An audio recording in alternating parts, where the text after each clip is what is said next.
Hey guys, if you like my content, hit those like and subscribe buttons. It really helps me out. Thanks. Ladies and gentlemen, my name is Esports Money, ZSM, Mac10, whatever you want to call me, and welcome to my guide to jungling Clinkz in patch 7.06F. So, I've tried jungling Clinkz quite a bit on both the Radiant and the Dire sides, and they work relatively similarly, so for the purposes of this guide, we'll use Dire because everyone always wants to see the Dire side. That being said, it is slightly slower, but not much slower. I think in this guide, I end up being about a minute, maybe 45 seconds slower than I was on Radiant, and this is not my best time, but it's pretty close.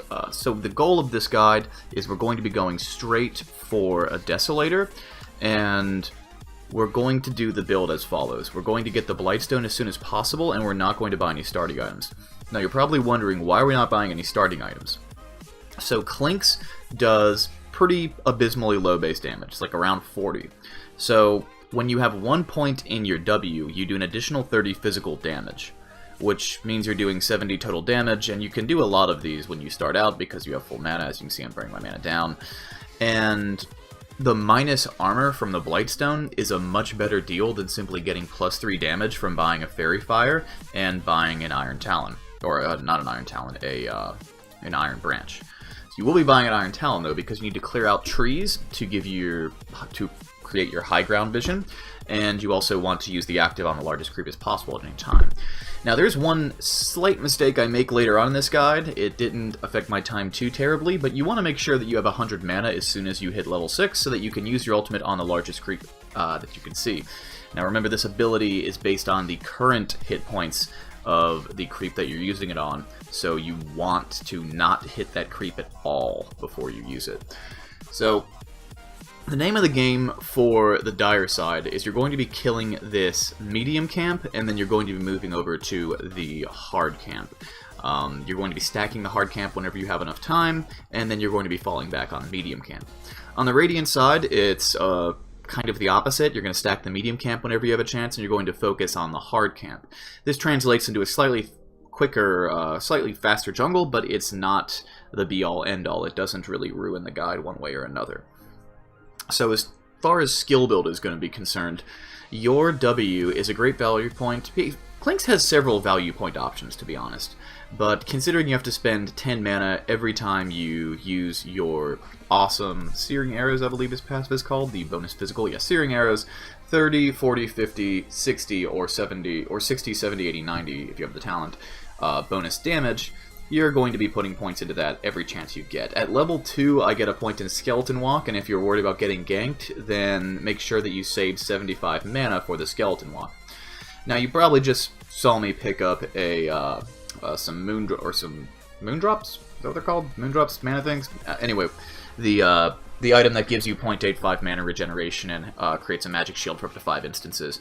This is good for a variety of reasons. One, because Clinkz is squishy, and anything that coincidentally makes you tankier is good. We're not going to go out of our way to make Clinkz tankier because that's going to impede our ability to do more damage in terms of the overall skill build. However, this is a nice item because this more than doubles our base mana regen.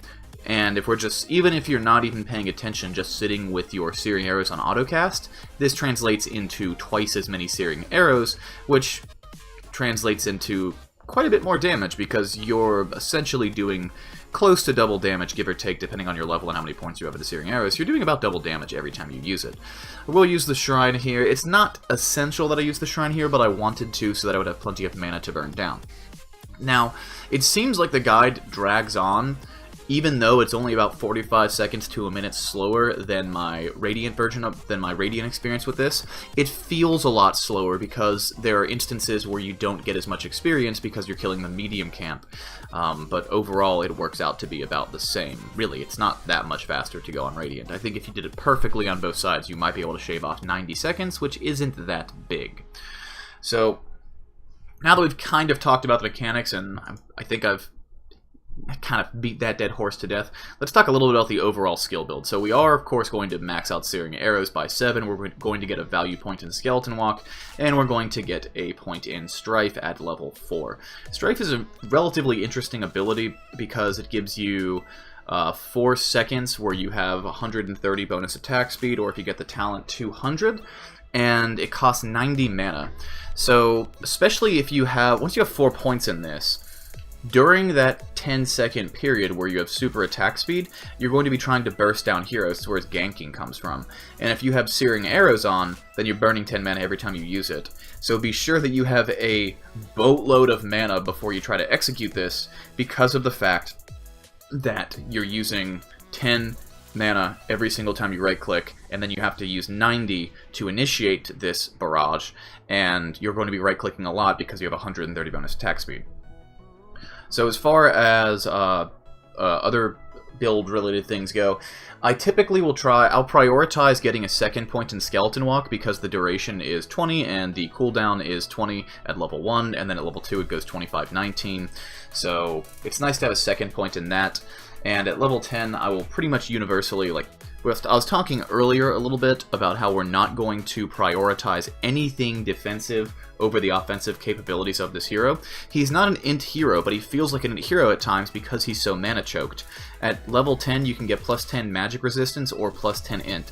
You tell me what costs more, a Staff of Wizardry or a Cloak.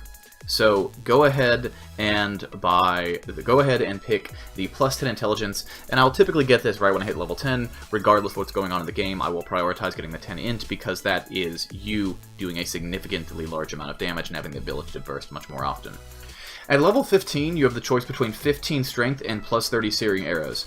Now, what did I just say? We're not going to prioritize defense under any circumstances above the offensive capabilities of this hero. 15 strength is going to give you 300 health. It's going to give you 0.6 times 15, so that's going to be almost a full point of HP per second regen, and no damage. Versus Searing Arrows will make it so that at level 15, your right-click does an additional 90 physical damage that works on towers. You're going to pick this talent 100% of the time. At level 20, it's a little bit more up in the air. You can choose evasion or plus 10 all stats, but going by our rule of thumb, we're going to go with the stats. Now, why are we going with the stats over the evasion? The stats aren't that big of an offensive talent, and evasion is sick. Well, for one, Clinkz really sucks at magic, at not getting blown up instantly, and 20% evasion is all well and good against physical damage, but against magic damage nukes, which are one of the best ways to just blow Clinkz up, 20% evasion doesn't do anything because it only works on physical damage. Another thing is, the plus 10 stats is going to give you 200 health. It's going to give you 0.6 HP regen, which is decent defensive abilities, but it's also going to give you plus 10 int, so you have more, you can use all of your abilities more often, and then you also have plus 10 agility, which translates into a significant amount of attack speed and 10 damage, which is very nice. Now, at level 25, you have the choice between plus 125 attack range or plus 70 strafe attack speed. You're going to go for the strafe attack speed universally. If you want the range so bad, then grab a Dragon Lance at some point, but you really want the strafe attack speed. So that is the overall, that's the talent build, that's the skill build, but what about the items? So with items on Clinkz, at least the way I like to play him, you guys know me, you guys know the way I like to play DotA. I like to kill buildings and I like to kill people. So we're looking for something that's going to give us a good mix of both, and you can actually backdoor tier 3 towers pretty easily if you have enough minus armor. So the build that we're going for is we're going to get a Desolator, and then we're going to get Power Treads, then we're going to get another Blightstone. And a lot of people don't realize this, but the Blightstone gives you the -2 armor orb reduction, and then the Desolator gives you -7. If you... They actually stack. So if you have a Desolator and the Blightstone in your inventory, you get an additional -2 armor reduction aura that works on buildings. So you're going to stack those up, and then once you have Desolator, you basically get an additional free -2 armor reduction, and then you have treads. Be sure to toggle your treads to int before you use your abilities, specifically your ultimate. The others I don't worry about toggling as much because you want to have agility set to your main stats so you can do as much damage. Next, you're going to go for an AC, and you're probably wondering, well, why are we going AC? Because it's kind of a defensive item. Well, it gives you a huge amount of attack speed, which you already have, but most importantly, it gives you a -5 armor reduction aura, which works on buildings. It works very well on buildings. You combine that with the Desolator and the Blightstone. If you're level 25 and you eat a decent-sized neutral creep, you can just walk up to a backdoor protection building and just blow it right the hell up. You can blow it up extremely quickly. You don't care about backdoor regen at all. I've actually gone through a bunch of private lobbies and tested this out. It works incredibly well, and it makes me a big fan of this hero again, because I like heroes that can just backdoor things when they get enough bombs. So that's pretty much it. Thank you guys so much for watching, and if you like this video, hit those like and subscribe buttons, and go jungle some Clinkz.